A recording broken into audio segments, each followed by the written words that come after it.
Olá, meus amigos, minhas amigas. Aqui nos encontramos mais uma vez neste ambiente virtual, reunidos em nome do Senhor Jesus para mais um momento de estudo, mais um momento de esclarecimentos para todos nós acerca do Evangelho do Cristo à luz da doutrina espírita. Mais alguns minutos que o Senhor da vida nos concedeu para que continuemos nesta busca pelo conhecimento da verdade, alcançando assim a nossa libertação das trevas da ignorância. Aqui nos encontramos nesta busca por instalar no nosso mundo interior, em primeiro lugar, o paraíso que desejamos instalar e viver um dia aqui na Terra. Gratidão a Deus por mais esta oportunidade de aqui nos encontrarmos matriculados nesta fabulosa escola que é o planeta Terra, onde nós nos encontramos em processo educativo. Gratidão a Jesus, nosso Mestre e Senhor, guia e modelo para toda a humanidade. Gratidão aos espíritos amigos pelo amparo, pela proteção, pela assistência que sempre tem nos dado ao longo da nossa caminhada. Gratidão a todos vocês, irmãos e irmãs de jornada, que sempre se fazem presentes aqui neste ambiente virtual para juntos estudarmos o Evangelho do Senhor. Sejam todos bem-vindos, sejam todas bem-vindas em nome do Cristo, nosso Senhor. Abraço fraternal a todos e a todas. Então, hoje aqui nos encontramos para mais um estudo sistematizado de o Evangelho do Cristo à luz da doutrina espírita. Mais um estudo sistematizado de O Livro dos Espíritos. Hoje estudaremos a questão de número 217. A última questão acerca de semelhanças físicas e semelhanças morais que se encontram na parte segunda, capítulo 4 da pluralidade das existências. Então a questão de hoje é a questão número 217. E acerca destas semelhanças físicas e morais, vários questionamentos foram formulados e o penúltimo questionamento, que foi o de número 216, que estudamos no nosso último encontro, Kardec formulou da seguinte maneira: em suas novas existências conservará o espírito traços do caráter moral de suas existências anteriores? Então, este foi o questionamento acerca dos traços do caráter moral. E na questão que estudaremos hoje, Kardec questionou na 217 acerca do caráter físico. Então, ele questionou da seguinte maneira: e do caráter físico de suas existências pretéritas, conserva o espírito traços nas suas existências posteriores? Ou seja, nas existências posteriores, nós teremos traços físicos das existências anteriores, em função dos corpos que já animamos em diversas e diversas existências? Então, este foi o questionamento formulado por Kardec e que os espíritos superiores responderam de uma forma bastante esclarecedora e bastante longa a resposta e também os comentários de Kardec acerca deste assunto. Então, os espíritos superiores, respondendo a Kardec e a todos nós, disseram da seguinte maneira: o novo corpo que ele toma nenhuma relação tem com o que foi anteriormente destruído, porque o corpo físico é todo matéria. A partir do momento em que o espírito se desliga do corpo físico, ele começa a sua desagregação. As células, as moléculas se dispersarão no espaço para a formação de outros corpos. Então não é possível ele trazer para uma nova existência esses traços físicos em função do corpo ou dos corpos que ele animou em outras existências, mas sim em função do espírito, que é o molde, que é aquele que dá a aparência, a sustentação a todos os corpos físicos. E aí eles acrescentam da seguinte maneira: entretanto, o espírito se reflete no corpo. Não serão os corpos anteriores que irão se refletir no novo ou nos novos corpos, mas sim o espírito se reflete no corpo, sem dúvida que este é unicamente matéria, ou seja, o corpo é unicamente matéria regido pelo espírito. Então ele diz, é unicamente matéria, porém, nada obstante, se modela pelas capacidades do espírito, que lhe imprime certo cunho, sobretudo ao rosto, pelo que é verdadeiro dizer-se que os olhos são o espelho da alma, isto é, que o semblante do indivíduo lhe reflete de modo particular a alma. Então aqui eles nos chamam a atenção que o corpo ele é unicamente matéria e que ele é modelado pelas capacidades do espírito, em especial na fisionomia da criatura e acima de tudo nos olhos, porque eles lembram que quando nós falamos que os olhos são o espelho da alma, não estamos falando ou não estaremos falando uma inverdade ou uma sandice, porque realmente os olhos mostra de uma forma particular, através do semblante, através dos nossos olhos, de modo particular a alma que anima o corpo físico, que modela, que sustenta, que dá vida, que dá ânimo ao corpo físico. Assim, acrescentam eles, assim é que uma pessoa excessivamente feia, quando nela habita um espírito bom, criterioso, humanitário, tem qualquer coisa que agrada. Então aqui eles nos lembram acerca do espírito animando um corpo físico, que mesmo que a pessoa seja feia fisicamente falando, não tenha atrativos físicos, mas se o espírito que estiver animando aquele corpo físico, mesmo sendo feio, conforme aqui eles colocaram, aquele corpo terá algum atrativo. Se for um espírito bom, criterioso, humanitário. E aí eles acrescentam que ao passo que há rostos belíssimos, que nenhuma impressão te causam, que até chegam a inspirar-te repulsão.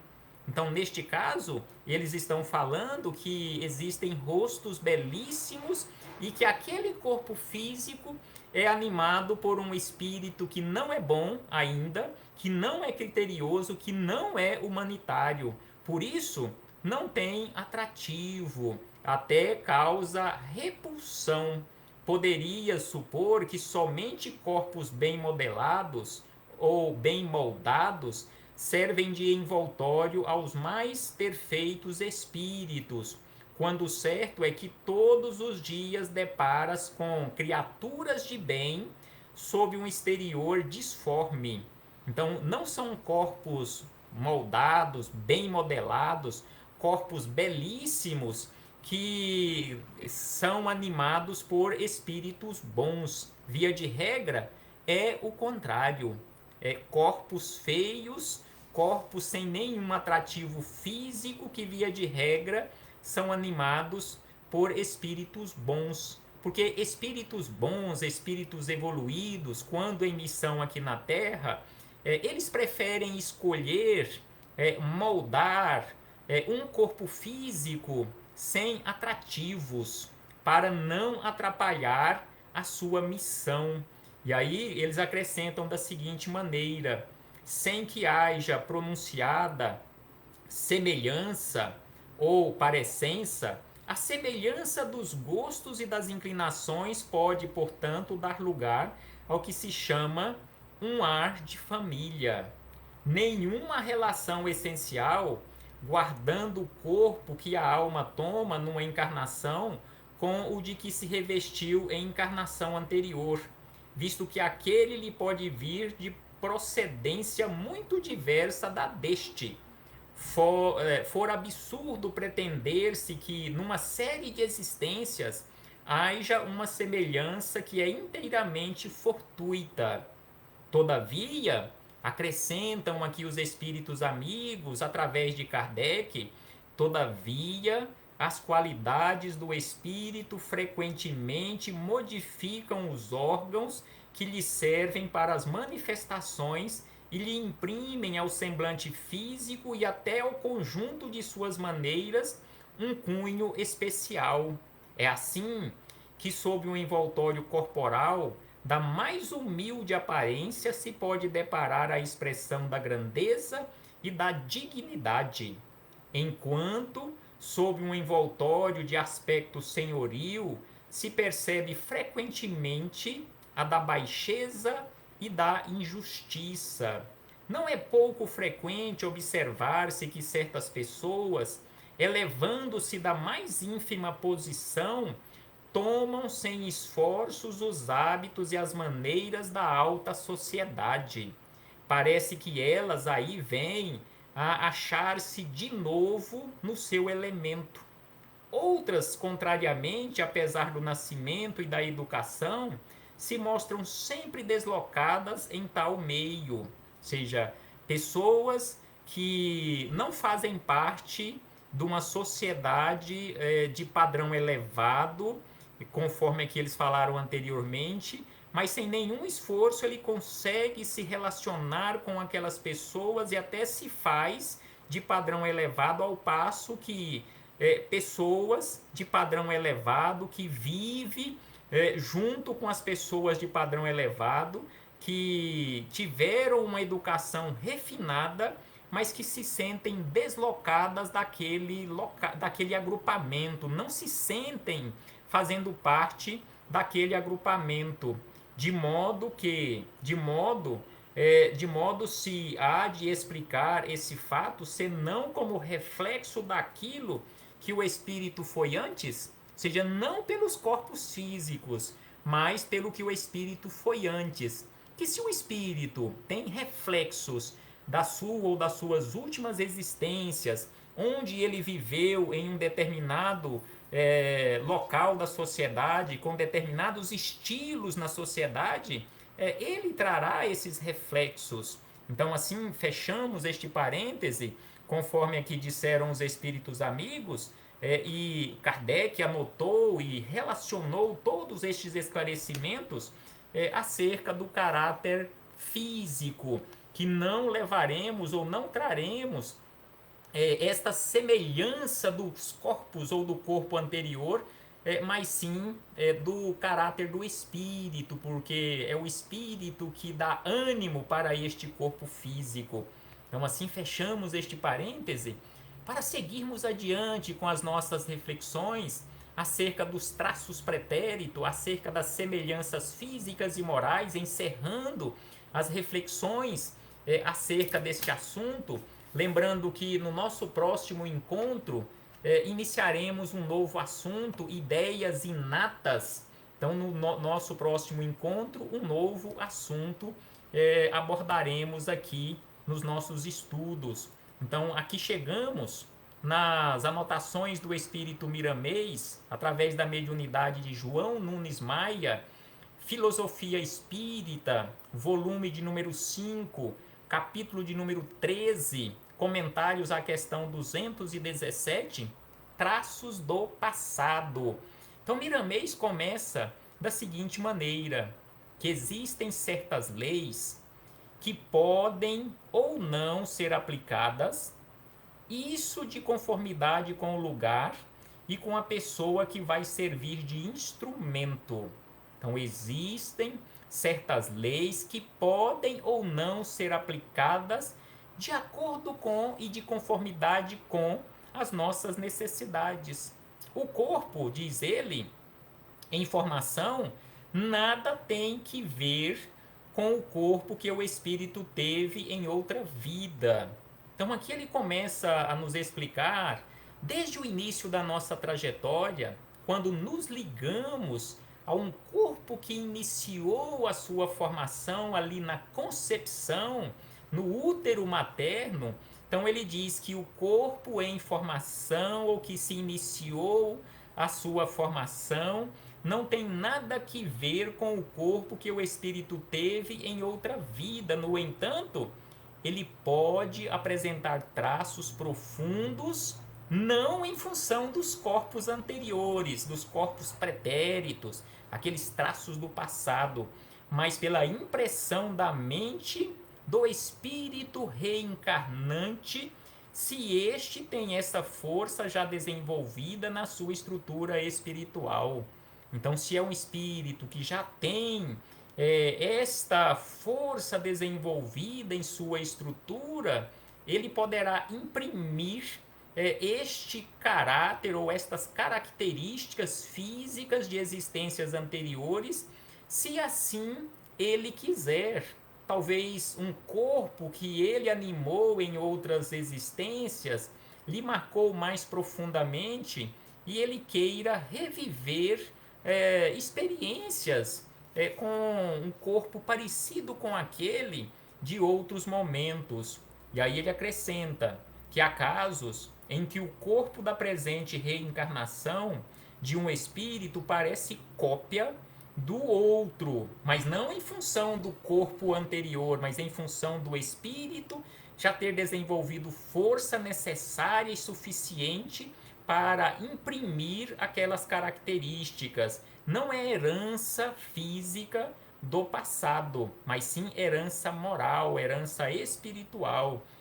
Então aqui ele diz que parece ser cópia de corpo anterior, ou do outro corpo que ele deixou em existências passadas, aquela que mais lhe agradou. Então aqui ele lembra, aquela que mais lhe agradou fica mais fortemente impressa na consciência. Esse é o fato. Então aquela existência onde ele teve aquele instrumento com determinadas características físicas que mais marcou a sua trajetória, ele pode dar aquela nova dar aquela característica ou aquela impressão ao novo corpo físico, porque é o que mais marcou a sua mente. Não que o corpo herde traços de outros corpos, mas por leis que regem a matéria em formação, já que é o espírito, através da sua força espiritual, através dos seus comandos mentais, que irá direcionar a formação quando para isto ele já tiver condições. Então ele dará esta impressão ou estas características de corpos anteriores, conforme aqui ele lembra, corpo que mais marcou ou características que mais lhe marcou em outras existências. A herança mais acentuada, biologicamente falando, são as características físicas dos pais, pois as pessoas imprimem nos seus próprios genes a vida que levam em relação à enfermidade e até o próprio caráter. Então a herança física mais acentuada, biologicamente falando, são as dos nossos pais ou nós em relação aos nossos filhos, quanto à condição de co-criadores com Deus, ou seja, como pais aqui na Terra. Inclusive, herdamos até mesmo em relação às enfermidades. Então aqui ele diz em relação às enfermidades e até o próprio caráter. O filho, então, nasce predisposto a tais enfermidades. Quantos de nós temos predisposição a certas enfermidades e a nossa ciência já descobriu isto, tanto é que nos indica, nos orienta, e até quando passamos por consultas em consultórios médicos, os médicos nos questionam acerca dos nossos ancestrais, em especial os nossos pais ali mais próximos, se eles tiveram tal ou tais doenças, para que possamos fazer prevenções, diabetes, colesterol, determinados tipos de cânceres e assim sucessivamente. Então, herdamos dos nossos pais estas enfermidades e até mesmo o caráter, conforme aqui ele diz, tais enfermidades. E ainda ele acrescenta: com os espíritos que se reúnem em família, estão espiritualmente, ou melhor, como os espíritos que se reúnem em família estão espiritualmente endividados, mais ou menos no mesmo nível, eles, sem generalizar, podem vir a sofrer as mesmas doenças dos seus ancestrais. Então aqui ele volta a repetir: devido à nossa inferioridade moral, espiritual, e via de regra nós nos agrupamos nas nossas famílias, espíritos, conforme ele diz, via de regra, e não podemos generalizar, espíritos endividados. Então, se nós trabalhamos ou se trabalharmos a nossa melhoria, mesmo que tivermos aquela predisposição para desenvolvermos certos tipos de doenças que herdamos ou que temos a predisposição devido à nossa genética, nós não desenvolveremos por causa da nossa transformação, a nossa melhoria, a nossa mudança de rota na nossa vida. E aí ele acrescenta: como a misericórdia de Deus pelas mãos de Jesus é muito grande, pode se livrar de muitas enfermidades que se vêm pelos fios das heranças, desde quando se compreenda o que deve ser feito para a devida limpeza kármica. O dever do devedor é pagar. Então, conforme havíamos dito anteriormente, nós podemos até nos livrar daquelas enfermidades que trouxemos as predisposições se mudarmos de vida. Então, se nós nos transformarmos em criaturas melhores, se nós mudarmos as nossas atitudes, os nossos hábitos de vida, nós não teremos a necessidade de passarmos por aqueles problemas para o nosso aprendizado. Acontece muitas vezes, lembra Miramês, e é o que mais acontece. Então ele até reforça que acontece muitas vezes e é o que mais acontece de espíritos de baixa vibração aparecerem em outros corpos com pouquíssimas mudanças, tanto moral quanto física. Somente o tempo modificar-lhes-á devagarinho, em inúmeras encarnações, os seus traços. Então ele diz que é com muita frequência que isto acontece. Quando já compreendemos essas leis, podemos e devemos nos esforçar na nossa própria melhoria espiritual. Podemos e devemos, através de esforço constante, através, conforme disse Jesus, daquele esforço permanente, realizarmos a nossa transformação. Podemos e devemos nos esforçar para a nossa própria melhoria, porque ninguém irá realizar este trabalho em meu lugar, em seu lugar. Somos nós, eu, você, cada um de nós, quem devemos trabalhar essa transformação íntima. O outro ou os outros que estão próximos de nós, no nosso agrupamento familiar, no nosso local de trabalho, no ambiente onde nós nos encontrarmos, nos templos religiosos, eles, os outros, contribuem e contribuirão sempre para esta melhoria, para esta transformação.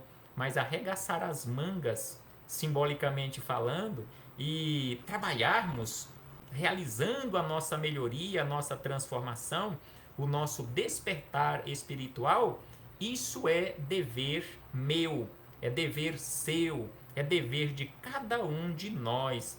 Então, quando já compreendemos estas leis, podemos e devemos nos esforçar na nossa própria melhoria espiritual. Para isso, é preciso que analisemos o que somos e passaremos a ser melhores. Não precisamos ficar investigando ou querer investigar o nosso passado para descobrirmos quem somos ou de que forma nós estamos, em que ponto nós estamos. Então, analisemos o que somos hoje ou de que forma estamos hoje, e assim nós teremos condições de nos conhecermos, pelo menos em parte, e realizarmos todo o esforço necessário e que esteja ao nosso alcance para a nossa melhoria espiritual. Analisemos o que somos para que possamos nos transformarmos em pessoas melhores. Observemos nossos pensamentos, analisemos nossa fala, nossa vida e vejamos se ela está em sintonia com Jesus, se a nossa vida está em sintonia com os espíritos missionários em nome do Cristo. Então é preciso que analisemos os nossos pensamentos. De que forma nós estamos pensando? Nós estamos pensando sempre de forma equilibrada? Ou de quando em vez, ou de quando em sempre, nos desequilibramos? Analisemos o nosso verbo. De que forma eu estou? De que forma você está? De que forma nós estamos utilizando a nossa fala, utilizando o nosso verbo? Que assim nós descobriremos o que nós precisamos mudar para sermos mais educados, sermos mais gentis, sermos mais fraternos e assim sucessivamente. Analisemos a nossa vida e aí nós iremos ver se realmente a nossa vida está em sintonia com Jesus. Procuremos, lembra Miramês, procuremos com Jesus os meios mais rápidos de saldar nossas contas, que ficaremos livres com mais rapidez do grilhão da dor, cuja semente nós mesmos plantamos. Então, a semente da dor somos nós quem plantamos, não é o outro, não é aquele que nós denominamos como sendo o obsessor, desencarnado ou encarnado. Então ele lembra que a semente da dor somos nós mesmos quem a plantamos. Então é preciso saldarmos as dívidas para ficarmos livres. E aí, Miramês segue dizendo da seguinte maneira: não devemos pensar que somente em corpos bem moldados, corpos bem torneados, corpos belíssimos, se encontram espíritos de elevação. Pode ser, e aí ele reforça mais uma vez, e quase sempre é assim, o contrário.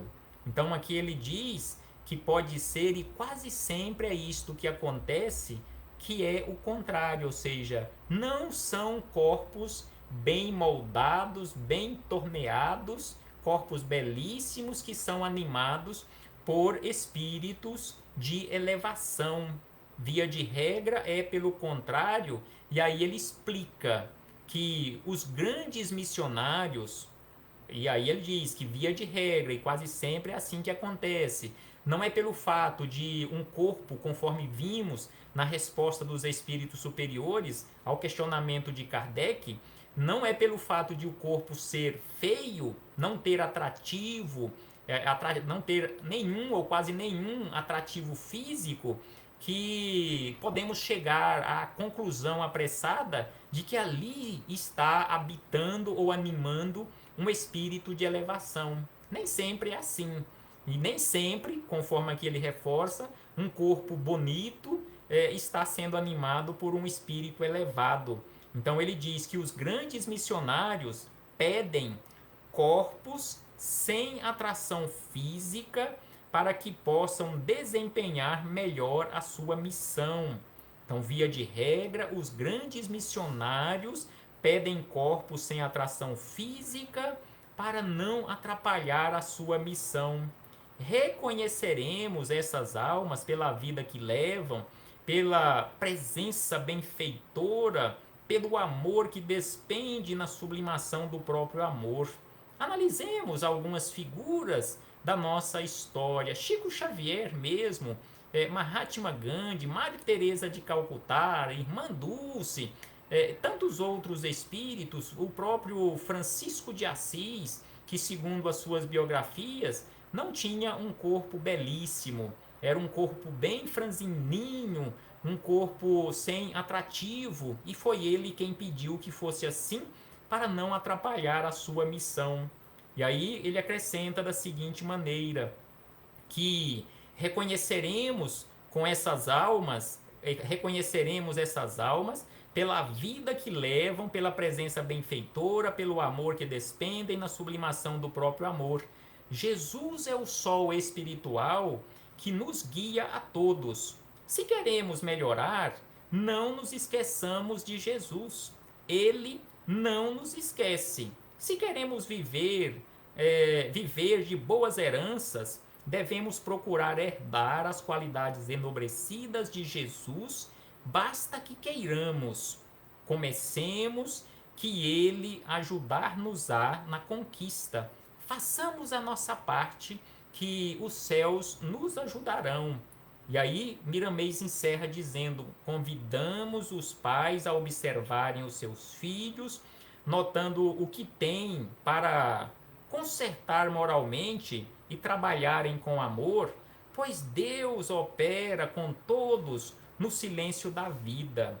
Cada esforço de aprimoramento é semente de luz para todos os corações do grupo familiar.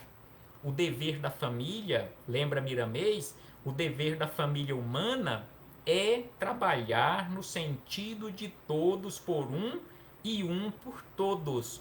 Todos por um e um por todos. Este é o dever da família, trabalhar em prol de um e de todos. Façamos qual o sol e a chuva, a água e o ar, operando constantemente sem exigências. Então ele diz: façamos, copiemos o sol, a chuva, a água, o ar, operando constantemente sem exigências. Assim, a luz nascerá em nós. Assim a luz nascerá em nós. E sem sombra de dúvida, um dia a luz nascerá em todos nós, porque nós sabemos que um dia todos nós seremos anjos. Todos nós um dia estaremos à altura espiritual de Jesus, na condição de administradores de mundos. E os espíritos superiores nos informam que o que não faltam são mundos espalhados neste universo, ou nestes universos sem fim, criado ou criados por Deus. Então, reflitamos acerca disto, meus irmãos e irmãs, e não desperdicemos tempo e energia. Trabalhemos pela nossa melhoria. Até breve, em nome do Senhor Jesus.